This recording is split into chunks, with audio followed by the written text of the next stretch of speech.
पवित्र श्रीमद् भागवत गीता, पवित्र चारों वेद, पवित्र कुरान शरीफ, पवित्र बाइबल, पवित्र गुरु ग्रंथ साहिब, पवित्र कबीर साहिब की वाणी में छुपे हुए गूढ़ रहस्य अर्थात तत्व को जानने के लिए कृपया अवश्य सुनिए जगत गुरु तत्वदर्शी संत रामपाल जी महाराज के मंगल प्रवचन।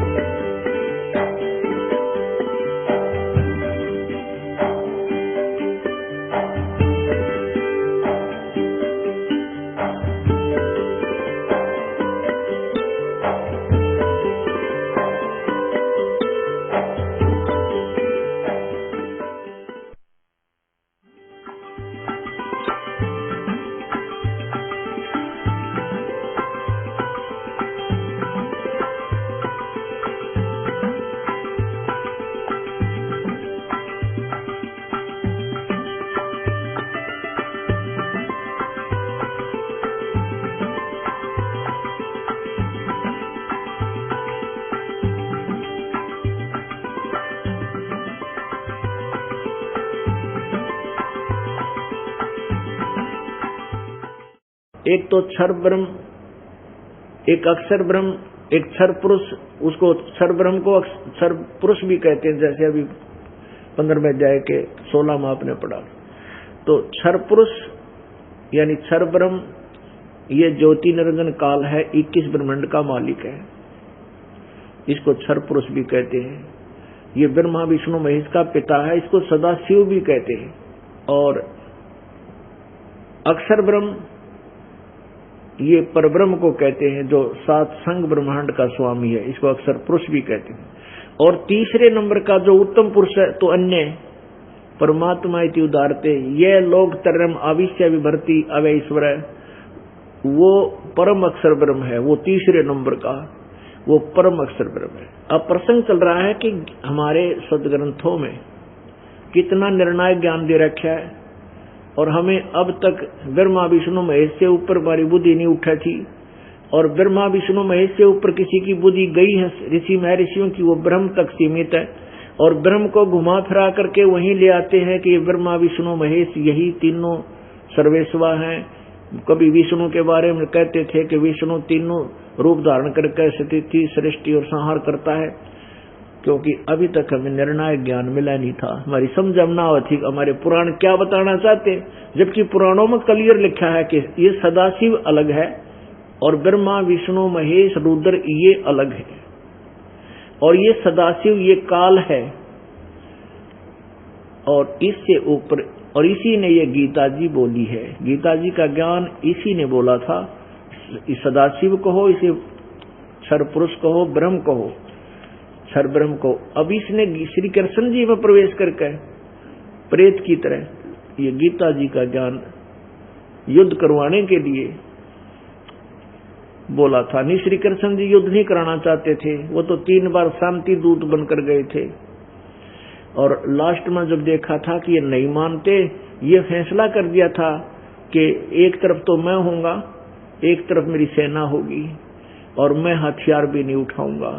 तो क्या फिर वो ऐसे पुण्यात्मा, और फिर युद्ध के समय जब अर्जुन मना कर रहा कि मैं लड़ना नहीं चाहता, भीख मांग कर गुजारा कर लेंगे हम तो, और मैं तो ये चाहता हूं कि भगवान ये मुझे नियत को ये दुर्योधन मार दे और मैं मर जाऊं, ये युद्ध टल जावे, यहां तक उनके विचार। और उस समय यदि श्री कृष्ण जी बोल रहे होते, कह देते धन्य तेरे माता पिता ने, चल अर्जुन कुछ भी ना बिगड़ा अभी तक, चल मेरे साथ अपने रिश्तेदारों को वहां ले चलता हूं, और कितनी नरसंहार से पीछा छूट जाता है। उसी समय पता था काल ने कि अब कृष्ण मना कर देगा, श्री कृष्ण नहीं युद्ध होने देगा, तो स्वयं आकर के श्री कृष्ण जी के शरीर में प्रवेश कर गया, श्री कृष्ण जी की आत्मा को दबा दिया। जैसे यहाँ प्रेत आते हैं, वो आकर बोलते हैं, उस समय ओरिजिनल आत्मा को कुछ भी पता नहीं मैंने क्या बोला था, उसको हमने बताना पड़ा है कि तूने वो ये ऐसे कह रहा था, ऐसे कह रहा था, ऐसे कह रहा था। तो ऐसे ही गीता जी का ज्ञान श्री कृष्ण जी ने नहीं कहा, श्री कृष्ण जी को तो पता भी नहीं मैंने गीता में बोला क्या था।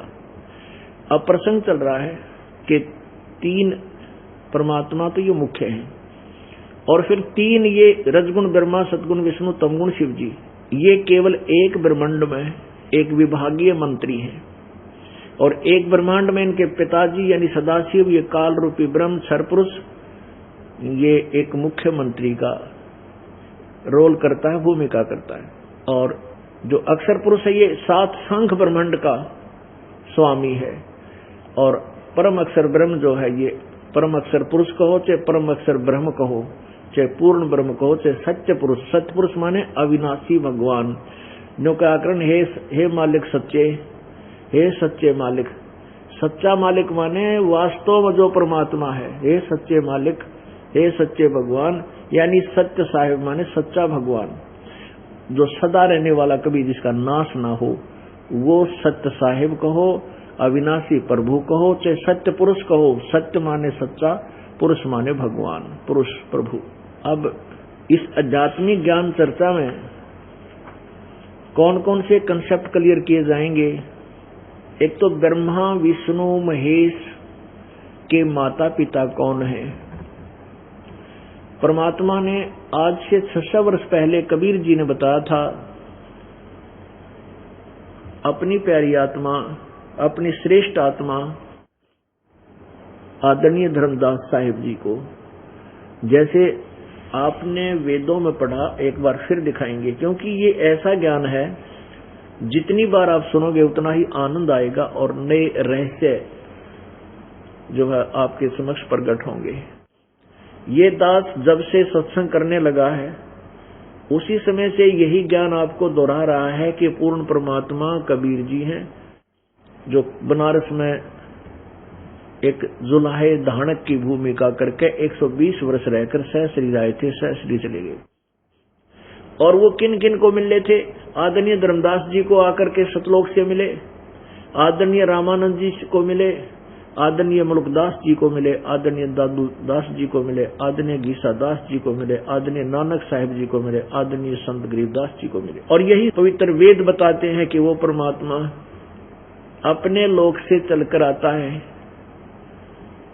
और बिजली विद्युत जैसी गति से, और परमात्मा खुद कहते हैं पहुंचूंगा क्षण एक में जन अपने के हेत, अपने जन के लिए मैं एक क्षण में, फ्रैक्शन ऑफ सेकंड में, एक पल में आ जाऊंगा।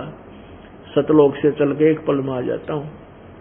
अब देखिएगा ऋग्वेद मंडल नंबर 9 और सूक्त नंबर 86 के मंत्र 26-27।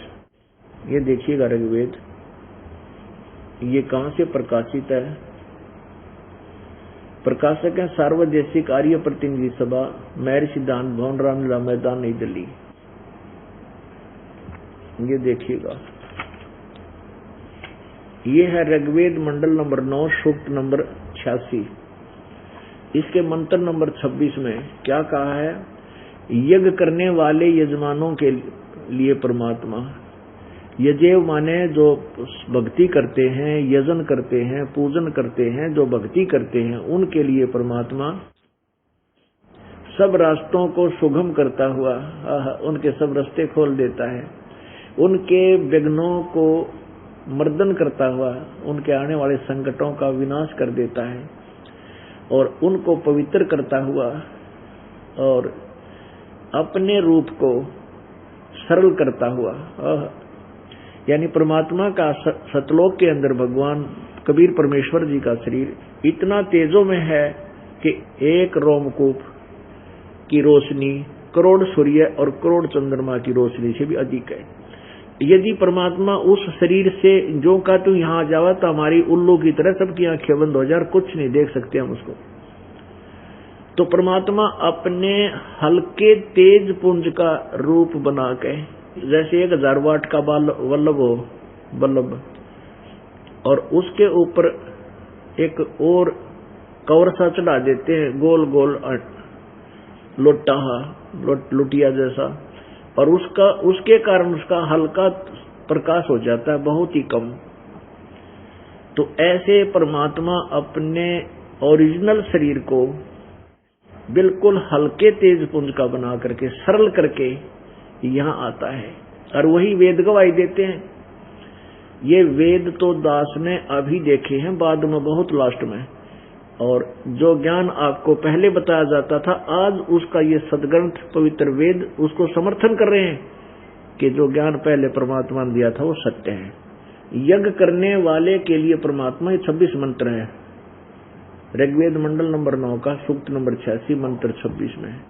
यज्ञ करने वाले, यजेव माने जो भक्ति करते हैं उन भक्तों के लिए, यज्ञ करने वाले यजमानों यानी भक्तों के लिए परमात्मा सब रास्तों को सुगम करता हुआ उनके विघ्नों को, उनके संकटों को मर्दन करता है, नष्ट करता है, उनको पवित्र करता हुआ और अपने रूप को सरल करता हुआ वह कांतिमान परमात्मा।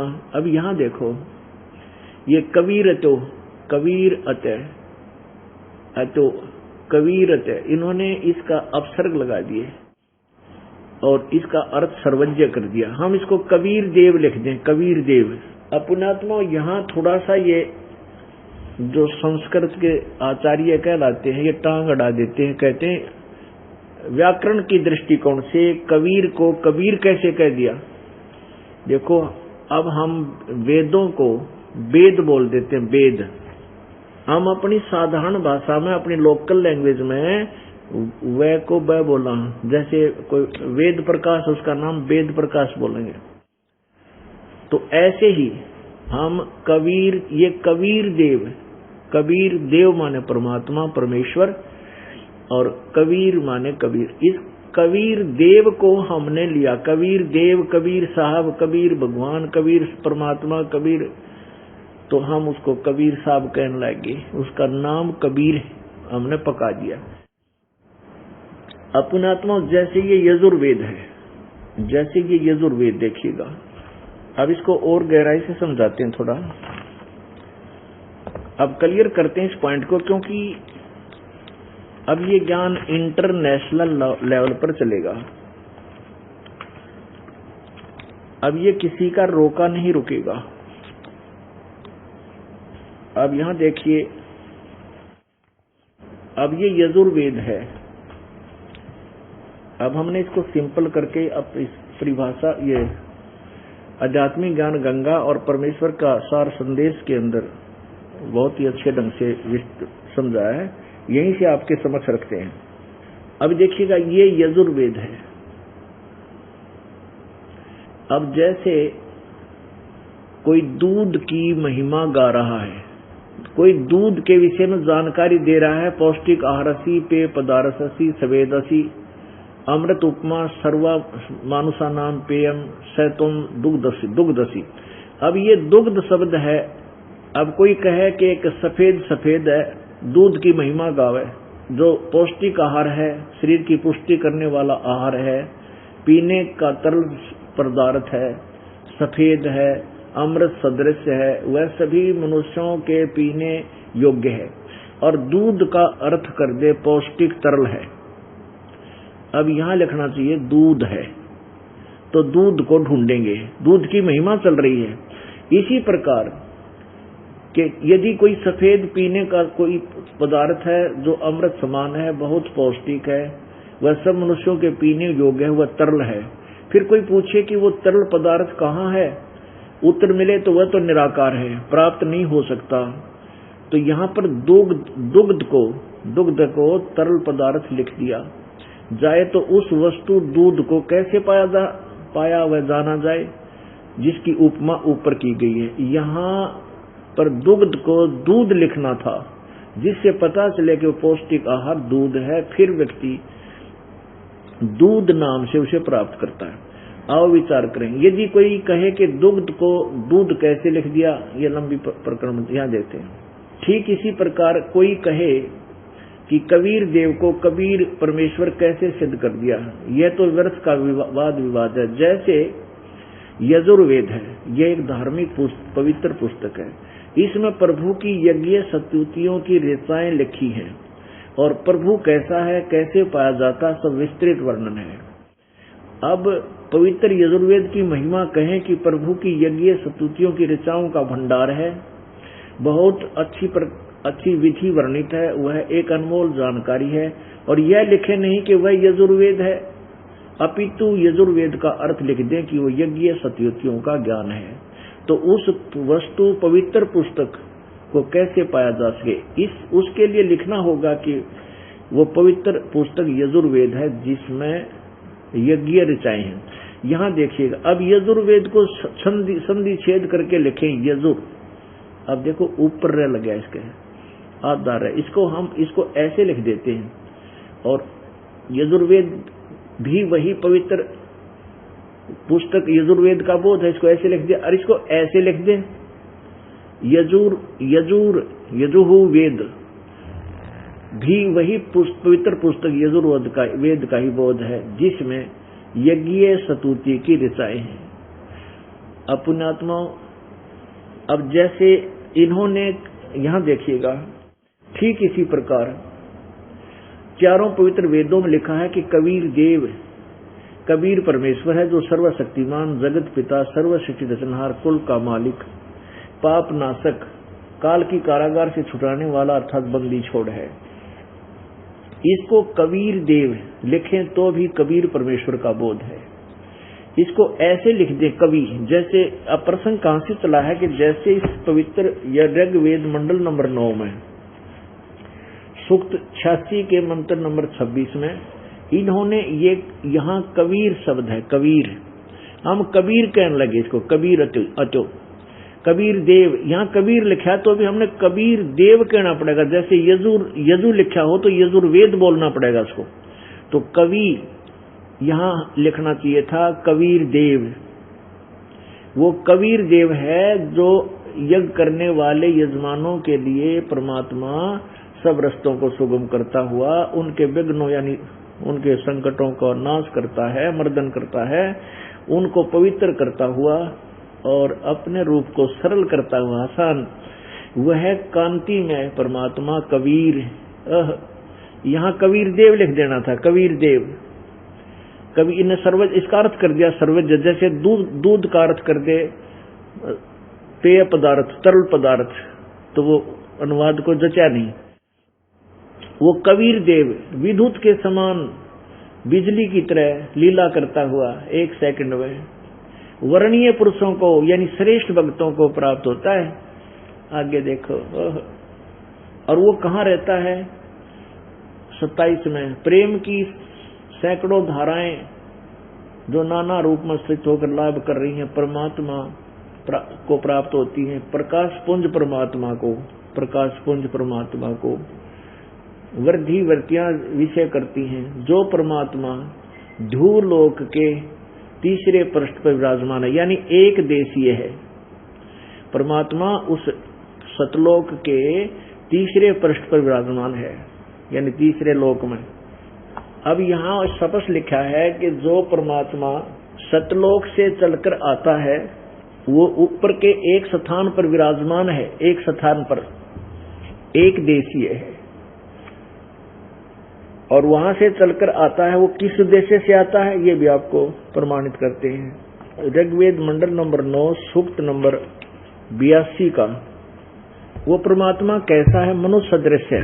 देखिएगा ऋग्वेद मंडल नंबर 9 सूक्त नंबर 82 यानी 82 में मंत्र नंबर 1, जो सर्व उत्पादक प्रभु प्रकाश स्वरूप सद्गुणों की वृष्टि करने वाला, पापों को हरण करने वाला, वह राजेव, संस्कृत में राजेव राजा के समान दर्शनीय है, यानी देखने योग्य है, साकार है। वह पृथ्वी आदि लोकांतरों के चारों ओर शब्दमान हो रहा है। वर्णीय पुरुषों को, वर्णीय माने श्रेष्ठ भक्तों को, जो दृढ़ भक्त हैं यानी सच्चे भक्त हैं, दृढ़ भक्त हैं, उसको पवित्र करता हुआ प्राप्त होता है, उनको आकर मिलता है। और जिस प्रकार विद्युत स्नेह वाले स्थानों को आधार बनाकर प्राप्त होता है, इसका भाव यह है कि वो बिजली की तरह तीव्रगामी है और अपने पुण्य आत्माओं को आकर मिलता है। अब 2 में देखो, हे परमात्मन, उपदेश करने की इच्छा से आप आप यहाँ सच्चा ज्ञान देने की इच्छा से आप महापुरुषों को प्राप्त होते हो। वेद कह रहा पुण्यात्माओं, दास नहीं। दास तो पहले वो मौखिक बताता था, अब देखो ये ज्ञान जो दास पहले बताता आ रहा है, जो पुण्यात्मा इस दास के साथ 10-15 वर्ष से जुड़े हैं, वो अच्छी तरह समझते हैं कि वेदों से पहले भी यही ज्ञान ज्यों का त्यों दिया जा रहा था। जब तक वेद दास ने देखे भी नहीं थे इनकी शक्ल कैसी होती है, क्योंकि हमारे परमात्मा कबीर जी ने ये तत्व ज्ञान पहले ही अपना सिंपल लैंग्वेज में नौका ने बता रखा था। अब कबीर परमात्मा है, वो काशी माने वाला धानक, वो जुलाहा को पूर्ण परमात्मा है। उसको परमात्मा को परमात्मा परु करने के लिए इन पवित्र सदग्रंथों का सहयोग लिया जा रहा है, और बार बार इतना ज्ञान दिया जा रहा है कि आपको ये दृढ़ विश्वास हो जाए कि कबीर इज गॉड। जिस दिन पूरे विश्व को ये विश्वास हो जाएगा कबीर भगवान है, फिर अधिक कहने की आवश्यकता ही नहीं पड़ेगी। एक दूसरे के जैसे हम पहले लोक वेद ये दंत कथा सुना करते, ब्रह्मा विष्णु महेश अजरो अमर है, सर्वशक्तिमान है, महेश्वर है, मृत्युंजय है, इनकी कोई माता पिता नहीं, तो प्रत्येक ने इस असत्य को और लाखों बार सुनकर सत्य मान लिया था। तो नो ऑब्जेक्शन था, सभी ने कहते हाँ बिल्कुल सही है, ऐसा ही है, ऐसा ही है। ये सत्य ज्ञान, ये तत्व ज्ञान प्रत्येक जन के मुंह पर चढ़ जाएगा, जुबान पर चढ़ जाएगा एक दिन, तो उस दिन फिर कहने की आवश्यकता नहीं पड़ेगी, केवल यही कहना पड़ेगा ये मंत्र जाप करो। और परमात्मा ना भजने के अवगुण हानि और भजने से लाभ, केवल इतना ही बताना आवश्यक होगा। अब लाभ हानि तो ये दास थोड़ी बता पाता है, लेकिन ये निर्णय करना आवश्यक होगा कि भगवान कौन है और वो कैसा है, कहाँ रहता है, किसने देखा है। तब हमारा हृदय स्वीकार करेगा कि सचमुच परमात्मा ये है, फिर हम भक्ति करेंगे, फिर तो निसंशय हो जाएंगे, फिर कोई डाउट ही रहेगा। गीता जी अध्याय नंबर 2 के श्लोक 53 में कहा कि अर्जुन, जब तेरी बुद्धि भिन्न भिन्न प्रकार के भ्रमित करने वाले वचनों से हटकर एक तत्व ज्ञान पर आश्रित हो जाएगी, परमात्मा के ऊपर आश्रित हो जाएगी, तब तो तू भगत बनेगा, तब तो तू योग को प्राप्त होगा। अब देखो क्या बता रहे हैं, ऋग्वेद मंडल नंबर 9 सूक्त 82 में, इसके मंत्र नंबर 2 में, हे परमात्मन, उपदेश करने की इच्छा से आप महापुरुषों को प्राप्त होते हो। बस इतना ही सिद्ध करना चाहते थे कि आप अत्यंत गतिशील पदार्थ के समान हमारे आध्यात्मिक यज्ञ को प्राप्त होते हैं, जैसे अत्यधिक गतिशील पदार्थ की तरह, जैसे बिजली की तरह सेकंड में आ जाते हो आप अपने बच्चों के पास जहाँ तेरी चर्चा होती है। परमात्मा कहते हैं, जहाँ जन की महिमा सुनूं ताम गवन करते, वो तो नगर अमान है जहाँ मेरे प्यारे संत। जहाँ मेरे प्रिय जन मेरी चर्चा करते हैं वहां मैं गवन करंत, यानी मैं वहां चला जाता हूँ, पहुंच जाता हूँ, विद्यमान रहता हूँ। कहीं मेरे उस धार्मिक अनुष्ठानों में कोई निकम्मी आत्मा बाधा ना कर दे। आगे देखो 3 में वो क्लियर भी कर दिया है। ऋग्वेद मंडल नंबर 9 सूक्त 82 यानी 82 का मंत्र 3 क्या बताता है कि पवित्र यज्ञों में रक्षा से आप प्राप्त होते हैं। इसका अर्थ यह है कि रक्षा के लिए आप वहां अपने प्यारे भक्तों की, जहां पवित्र यज्ञ होते हैं, शास्त्र अनुकूल साधना अनुष्ठान होते हैं, आप रक्षा से यानी रक्षा के लिए वहां प्राप्त होते, वहां पहुंच जाते हो। पृथ्वी आदि लोकांतरों में, लोकांतरों में गति करते हुए चलते फिरते सर्वव्यापक नहीं है, आप है, मानी आप सर्वव्यापक नहीं है, स्वयं गतिशील होकर विराजमान होते हो, यानी वहां से चलकर आते हो। अब इन्होंने अनुवाद बहुत गोलमोल करके करने की चेष्टा की, फिर भी सच्चाई नहीं छुप सकी। इसका वास्तविक अनुवाद तो कुछ और होगा। अब देखिएगा, ऋग्वेद मंडल नंबर 9 सूक्त नंबर 20 मंत्र नंबर 1, ये कबीर देव, ये स्पष्ट लिखा कबीर देव। इन्होंने क्या कर दिया है कि वह परमात्मा कवि, मेधावी अर्थ कर दिया कवि का। यहाँ पर हम कबीर या कबीर कहें, कबीर है और सबका रक्षक है, विद्वानों की तृप्ति के लिए ज्ञान देता है। यानी सच्चा ज्ञान तृप्त, उसी के ज्ञान से जीवात्मा तृप्त होती है और दुष्टों को मारता है, निकम्मी आत्माओं को संहार करता है। अब हमने ये क्लियर करना है कि परमात्मा कैसा है और कहाँ रहता है। परमात्मा नर आकार है, मनुष्य जैसा है। सबसे पहले हम आपको पवित्र बाइबल में दिखाते हैं परमात्मा कैसा है, और फिर पवित्र कुरान शरीफ में आप देखोगे परमात्मा कैसा है, और फिर पवित्र वेदों में देखोगे परमात्मा मनुष्य जैसा है। और फिर जिन पुण्यात्माओं को परमात्मा आकर मिले हैं, खुद स्वयं आकर के उनको अपनी सतीथि से परिचित कराए, वो संत आंखों देखे गवाह बताएंगे परमात्मा नर आकार है, मनुष्य जैसा है। उसका नाम कबीर है, वो सह शरीर है। अब सबसे पहले आपको पवित्र बाइबल दिखाते हैं। अब पुण्यात्मा, जिस भी धर्म से हम संबंधित हैं, पुण्यात्माएं वो स्वयं ही अपने सदग्रंथों से अपरिचित है। हमारे सदग्रंथ हमें क्या संदेश दे रहे हैं? अच्छा, पवित्र ईसाई धर्म के व्यक्तियों से पूछो कि परमात्मा गॉड कैसा है, what is the form of God, तो वो क्या कहेंगे? गॉड इज फॉर्मलेस, परमात्मा निराकार है। और पवित्र बाइबल कह रहा है कि परमात्मा मनुष्य जैसा है, तुम फॉर्मलेस बता रहे, वो तो उसकी फॉर्म है मनुष्य जैसे है वह। देखिएगा ये पवित्र बाइबल, उत्पत्ति ग्रंथ, ये संपूर्ण जीवन अध्ययन बाइबल, ये कहां से प्रकाशित है ये भी देखते हैं। पवित्र बाइबल, संपूर्ण जीवन अध्ययन बाइबल, प्रबंधक संपादक डेविड स्टुअर्ट, अंग्रेजी प्रधान संपादक Donald C Stamps, MA MDV, संयुक्त संपादक जे वेस्ले आदम्स, संपादकीय समिति है इतनी बड़ी सारे, यानी ये बिल्कुल फाइनल है। ये full life study the Bible, life publishers international, Springfield, Mussoorie, इतने USA से प्रकाश छपा है, USA। अच्छा, इसके प्रश्न नंबर 5 पे उत्पत्ति ग्रंथ, ये उत्पत्ति ग्रंथ है, जेनेसिस 1 अध्याय, यानी उत्पत्ति ग्रंथ का अध्याय नंबर 1 का और श्लोक नंबर आपको 26 सुनाएंगे, 26-27 में।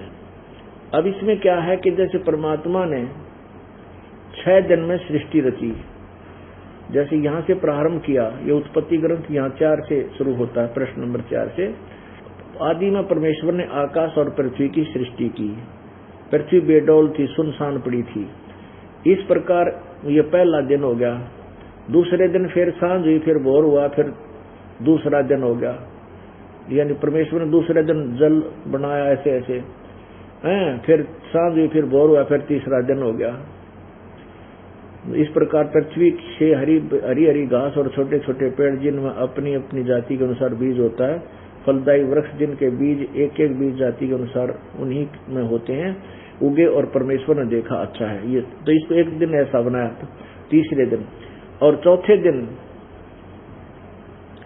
सांझ हुई, फिर भोर हुआ। जैसे ये ऊपर जीवित प्राणी की भी सृष्टि की, जो चलते फिरते आदि। तो परमेश्वर ने उनसे कहा कि आशीष दी और फूलो फूलो, समुद्र जल और में भर जाओ और पृथ्वी पर बढ़े। इस प्रकार सांझ हुई, फिर भोर हुआ, फिर 5वां दिन। अब यहाँ 6वां दिन आता है। 26 में कहा कि फिर परमेश्वर ने कहा, हम मनुष्य को अपने स्वरूप के अनुसार अपनी समानता में बनाए। देख, कट गया सारा झंझट, मिट गया। कहते हैं हम, परमेश्वर ने कहा, हम मनुष्य को अपने स्वरूप के अनुसार अपनी समानता में बनाए, और वे समुद्र की मछलियों और आकाश के पक्षियों और घरेलू पशुओं और सारी पृथ्वी पर जो रेंगने वाले जंतुओं पर, जो पृथ्वी पर रेंगते हैं, अधिकार रखे।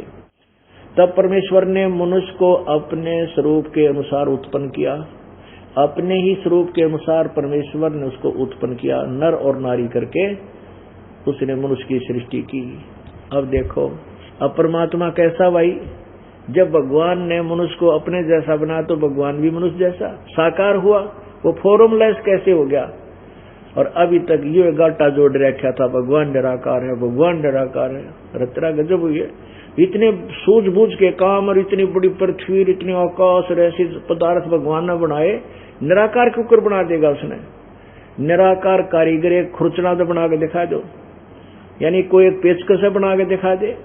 कमाल की बात कर रखी थी, कति अंधे कर रखे थे। अब आगे देखो और प्रमाण पवित्र बाइबल में।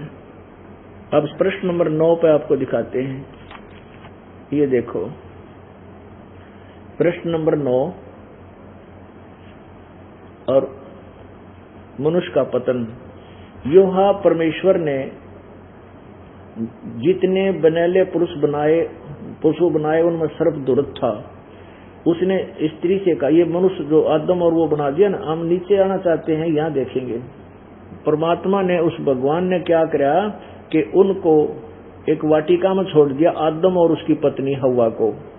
तब उन दोनों की, अब यहां पढ़ना पड़ेगा सारा जब सुन पाओगे। अब परमात्मा ने, जैसे आपने पढ़ा कि परमात्मा ने, ईश्वर ने, परमेश्वर ने नर और नारी करके उनकी सृष्टि की। तो इसमें ज्यादा डिटेल ना बता करके केवल अपना मतलब की बातें हम लेना चाहते हैं। तो उसमें क्या कहा है कि आदम और हव्वा वो पति पत्नी बना दिए और उनको एक बाग में छोड़ दिया। उस बाग के और भगवान ने उनसे कहा कि तुम इस बगीचे के सब फल खाना, लेकिन बीच वाले फल नहीं खाना। तो एक दिन सर्प ने बता दिया कि तुम बीच वाले फल क्यों नहीं खा रहे? तो उन्होंने बताया सर्प से कि भगवान ने मना किया हमारे को बीच वाले फल खाने से। अब ये पढ़ के देखो जब बात बनेगी। योहा परमेश्वर ने जितने बनेले पशु बनाए थे, उन सब में सर्प दुर्त था। उसने स्त्री से कहा, क्या सच है कि परमेश्वर ने कहा कि तुम, अब यहां से शुरू करना पड़ेगा। तब परमेश्वर ने आदम को भूमि की मिट्टी से रचा और उसके नथनों में जीवन का श्वास फूंक दिया।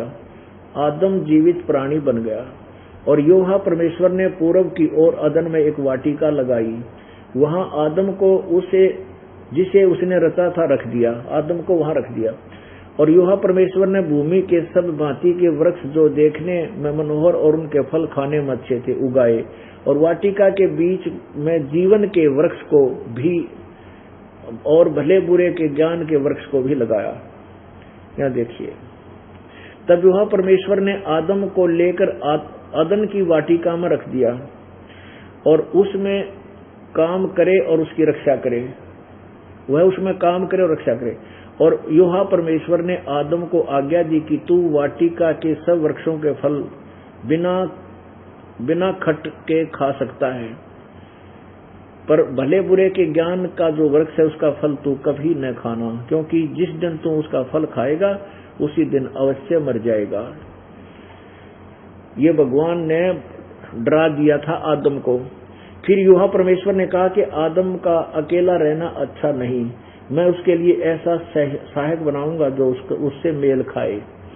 तब योहा परमेश्वर ने आदम को भारी नींद में डाल दिया और जब वह सो गया तो उसने उसकी एक पसली निकालकर उसकी जगह मांस भर दिया।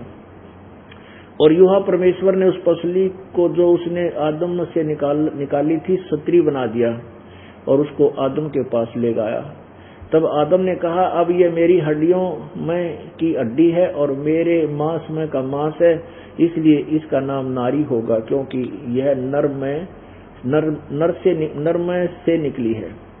इस प्रकार पुरुष अपने माता पिता को छोड़ अपनी पत्नी के मिला रहेगा और वह एक ही तन बने रहेंगे। आदम और उसकी पत्नी दोनों नंगे थे, वह लज्जाते न थे। अब ये आपने 8 पृष्ठ पर पढ़ा, 9 पे देखो, यहां से शुरू होगा।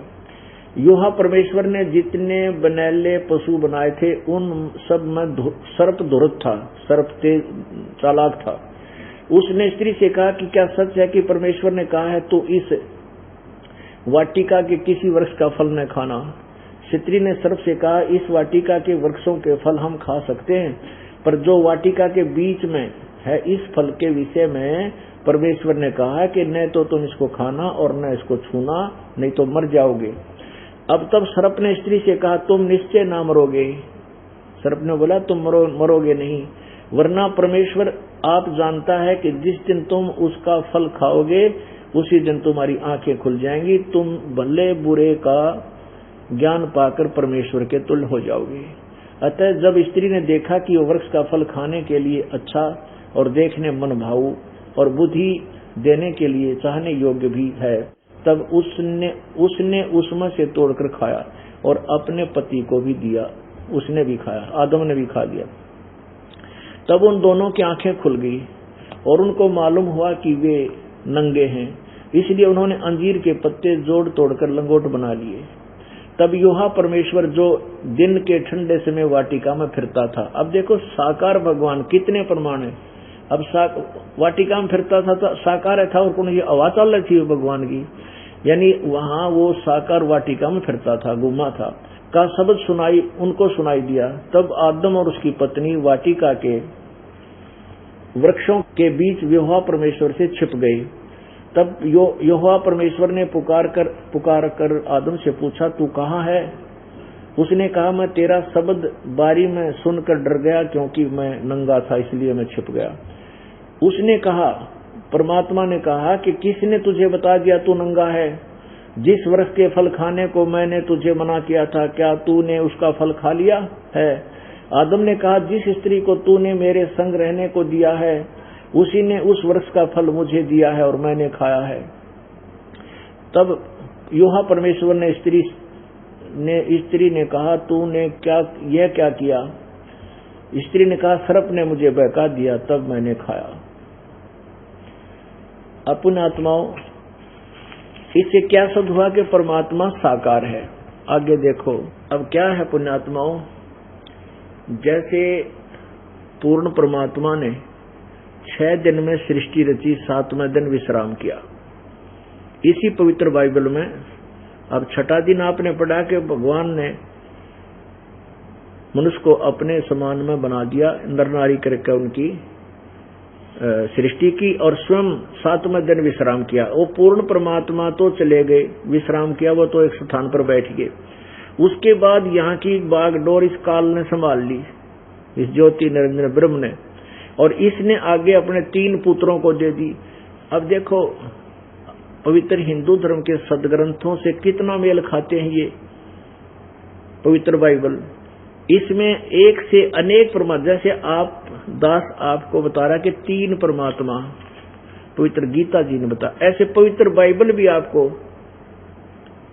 सिद्ध करेगा कि अनेक भगवान हैं। ये देखिएगा, ये प्रश्न नंबर 10 बाइबल का और उत्पत्ति ग्रंथ है और इसका 3 नंबर अध्याय है और इसका श्लोक नंबर 21-22 सुनेंगे।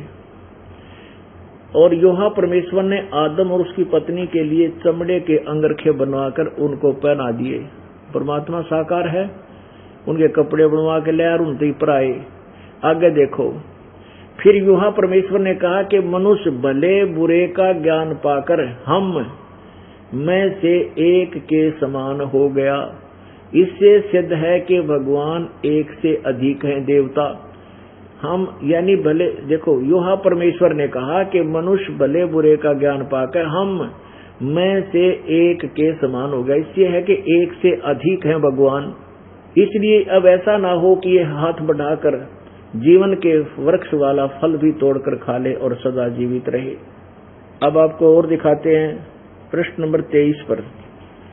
ये देखिएगा, परमात्मा साकार और अनेक, ये प्रमाण पवित्र बाइबल में आपके समक्ष प्रस्तुत किया जा रहा है। उत्पत्ति ग्रंथ चल रहा है, ये उत्पत्ति ग्रंथ, इसके 17वें अध्याय में मंत्र नंबर 1 श्लोक में, जब अब्राहम 99 वर्ष का हो गया तब यहोवा यानी परमेश्वर ने उसको दर्शन देकर कहा, मैं सर्वशक्तिमान ईश्वर हूँ, मेरी उपस्थिति में चल और सिद्ध होता जा। इससे सिद्ध होगा भगवान साकार, उसने दर्शन दिए। आगे देखो, एक से अनेक परमात्मा के बारे में और दिखाते हैं आपको। ये 24 नंबर पृष्ठ पर वही उत्पत्ति ग्रंथ 18वें का प्रथम। अब यहां देखिएगा, 3 अतिथि अब्राहम मामरे के बांज वृक्षों के बीच कड़ी धूप के समय तंबू के द्वार पर बैठा हुआ था। तब यहोवा परमेश्वर ने दर्शन दिया। उसने आंख उठाकर दृष्टि की तो देखा 3 पुरुष उसके सामने खड़े हैं। ये 3 भगवान खड़े हैं, तीनों रजगुण ब्रह्मा, सतगुण विष्णु, तमगुण शिव जी। जब उसने उन्हें देखा तो तब उनसे भेंट करने के लिए तंबू के द्वार से दौड़ा और भूमि पर गिरकर दंडवत किया और कहने लगा, हे प्रभु, यदि मुझ पर तेरी अनुग्रह की दृष्टि है तो मैं विनती करता हूँ कि अपने दास के पास से चले न जाना। मैं थोड़ा सा जल लाता हूँ और आप अपने पांव धोकर इस वृक्ष के नीचे विश्राम करें। फिर मैं एक टुकड़ा रोटी के ले आऊं और आप उससे आप अपने अपने जीव को तृप्त करें। तब उसके पश्चात आगे बढ़े क्योंकि आप अपने दास के पास इसलिए पधारे हैं। उन्होंने कहा, जैसा तू कहता है वैसा ही कर। अब क्या सिद्ध हो गया? पवित्र बाइबल ने सिद्ध कर दिया परमात्मा साकार है और भगवान एक से अनेक है। एक से अनेक कौन है? एक तो एक है, उसके बाद ये काल है वो गुप्त रहता है और अपने इन तीनों पुत्रों को सबको व्यवस्थित रखता है। अपने आत्माओं पवित्र बाइबल में सिद्ध कर दिया कि परमात्मा साकार है और ये अनेक परमात्मा भी, अनेक प्रभु स्वामी है। जैसे आपको परिभाषा प्रभु की बताई थी कि ये सभी साब कहलाते हैं, सभी मालिक कहलाते हैं, लेकिन मालिकों की शक्ति में अंतर होता है। जैसे तहसीलदार साहब, एसडीएम साहब, डिप्टी कमिश्नर साहब, कमिश्नर साहब, मंत्री साहब, मुख्यमंत्री साहब, प्रधानमंत्री साहब, राष्ट्रपति साहब, ये सभी साहब हैं, लेकिन इनकी शक्ति में अंतर है। तो पूर्ण परमात्मा जो है वो भी भगवान प्रभु कहलाता है, जो ओवरऑल कंट्रोलर है।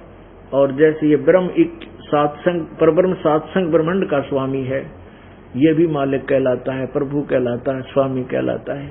और ये ब्रह्म सरपुरुष ये 21 ब्रह्मांड का मालिक है, स्वामी है, साहब है। और ब्रह्मा विष्णु महेश एक एक विभाग के एक ब्रह्मांड में 3 लोक में ही मालिक है, प्रभु है, राम है। ये भी साहब हैं, ये भी भगवान है, लेकिन इनकी शक्ति मंत्र है। यही सिद्ध कर दिया कि परमात्मा साकार है, नर आकार है, मनुष्य जैसा है पवित्र बाइबल ने। अब यहाँ अपने पवित्र बाइबल के अंदर प्रश्न नंबर 5 पर थोड़ा सा और पढ़ें ताकि आगे पवित्र कुरान शरीफ में इसका सहयोग मिलता है। यहाँ और देखिएगा पवित्र बाइबल, ये पवित्र बाइबल है और इसके प्रश्न नंबर 5 पर ये थोड़ा सा और लेना पड़ेगा साथ में उत्पत्ति ग्रंथ का। आपने यहाँ तक पढ़ा है कि तब परमेश्वर ने मनुष्य को अपने स्वरूप के अनुसार उत्पन्न किया और अपने स्वरूप के अनुसार परमेश्वर ने उसको उत्पन्न किया, नर और नारी करके सृष्टि की और परमेश्वर उनको आशीर्वाद दिया। ठीक है, आगे लिखा। फिर परमेश्वर ने उनसे कहा कि सुनो, जितने बीज वाले छोटे छोटे पेड़ सारी पृथ्वी के ऊपर हैं और जितने वृक्षों में बीज वाले फल होते हैं सब मैंने तुमको दिए हैं, वे तुम्हारे भोजन के लिए। अपने आत्मा मनुष्य के लिए मांस खाने का आदेश भगवान का नहीं है। जिसने सृष्टि रची 6 दिन में और 7वें दिन तख्त पर जा बैठा, उसका आदेश नहीं है किसी को भी। मनुष्य के लिए क्या कहा है? फिर परमेश्वर ने कहा, सुनो, जितने बीज वाले छोटे छोटे पेड़ हैं और सारी पृथ्वी के ऊपर हैं और जितने वृक्षों में बीज वाले फल होते हैं वे सब मैंने तुमको दिए हैं, वे तुम्हारे भोजन के लिए हैं। या मांस खाने का कोई आदेश नहीं, पशु पक्षियों को भी नहीं है। फिर जितने पशु, पृथ्वी के पशु और आकाश के पक्षी और पृथ्वी पर रेंगने वाले जंतु हैं जिनमें जीवन का प्राण है, उन सब के खाने के लिए मैंने सब हरे हरे छोटे पेड़ दिए हैं। और वैसा ही हो गया। तब परमेश्वर ने जो कुछ बनाया था देखा तो क्या देखा कि सब बहुत अच्छा है। सांझ हुई, फिर भोर हुआ, इस प्रकार ये 6वां दिन हो गया। यूं आकाश और पृथ्वी और उनकी सारी सेना का बनाना समाप्त हो गया और परमेश्वर ने अपना काम जिसे वह करता था 7वें दिन समाप्त किया। उसने अपने किए हुए सारे काम से 7वें दिन विश्राम किया। इसका सहयोग अपने को मिलेगा पवित्र कुरान शरीफ में। पवित्र कुरान शरीफ के अंदर लगभग 60% विवरण पवित्र बाइबल वाला ही है। अब देखिएगा पवित्र कुरान शरीफ, इसमें क्या लिखा है कि यह वह इलामी किताब है जिसमें कोई संदेह की गुंजाइश नहीं, यानी इसमें जो लिखा है वो बिल्कुल ओके है। कुरान शरीफ रूपांतरकार है नंद कुमार अवसथी, शेरवानी संस्करण, और ये कहां से प्रकाशित है?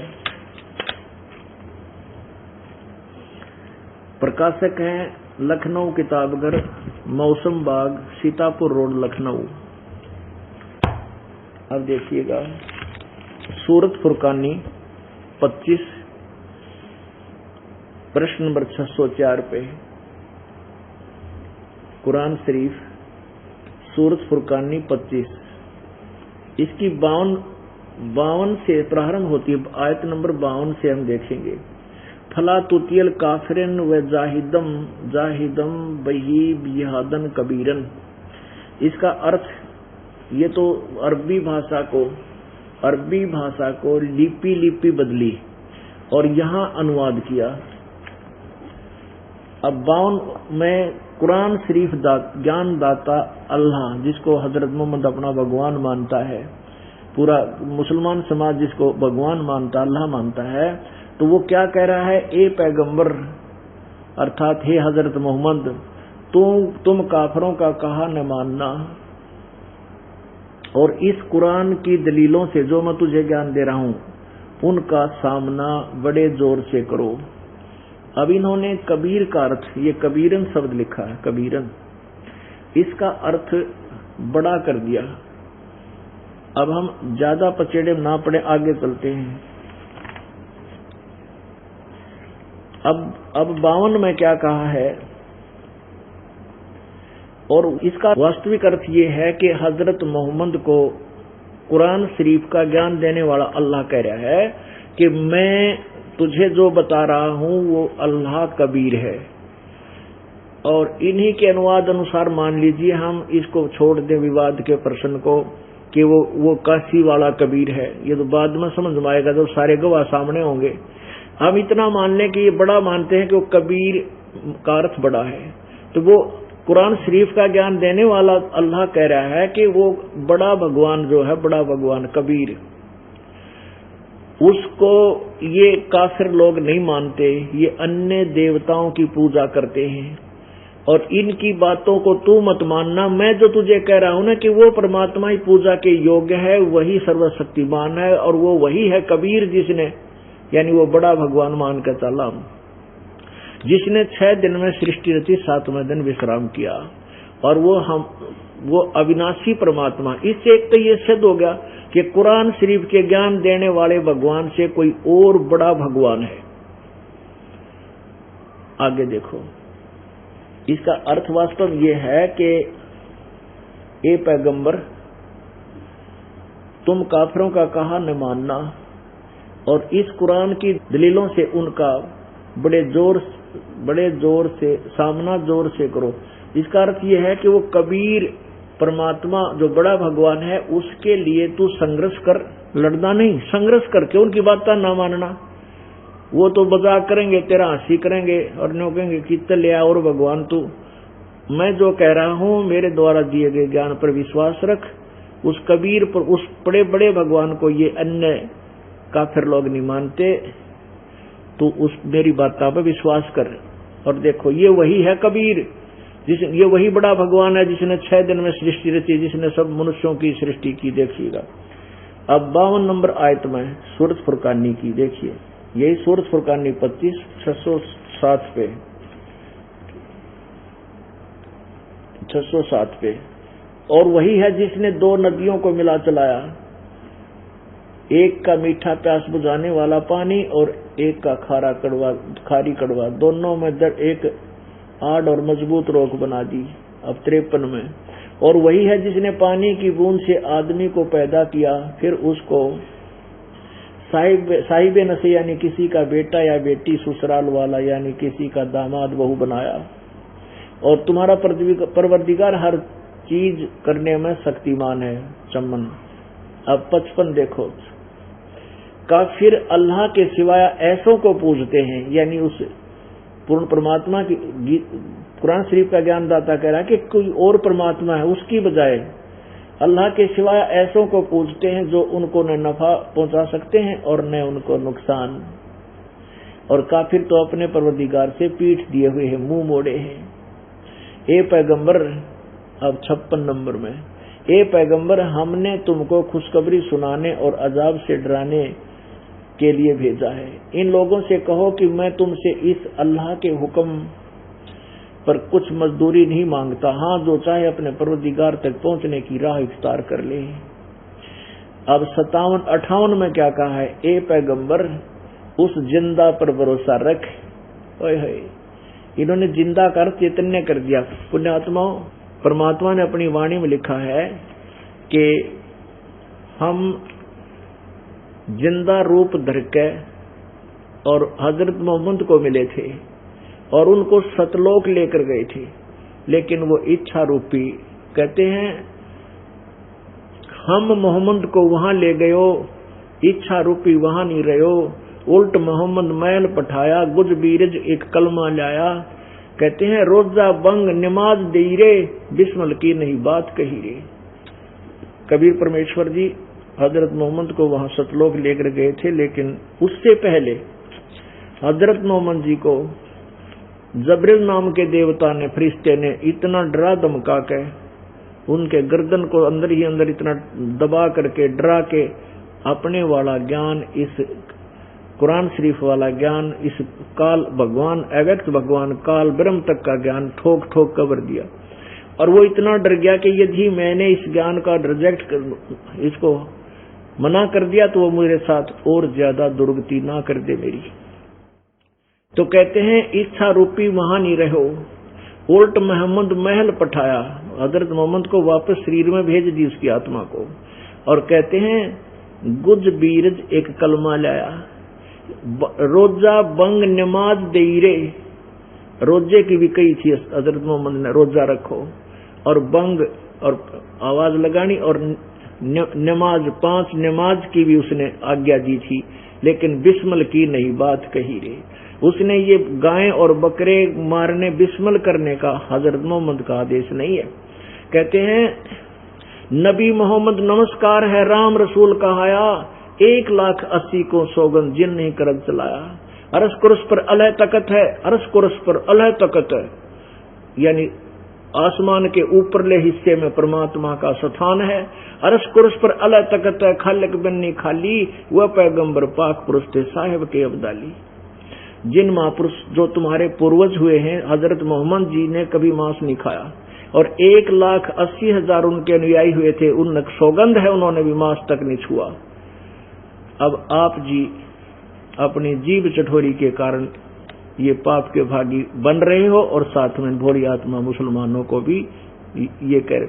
अपना आत्मा, एक तो ये प्रश्न हल हो गया, पवित्र बाइबल में जो 6 दिन में सृष्टि रचने वाला भगवान का आदेश है कि मांस नहीं खाना, केवल फलदार पौधे, बीजदार पौधे, फलदार वृक्ष, ये तुम्हारे लिए, नथिंग एल्स।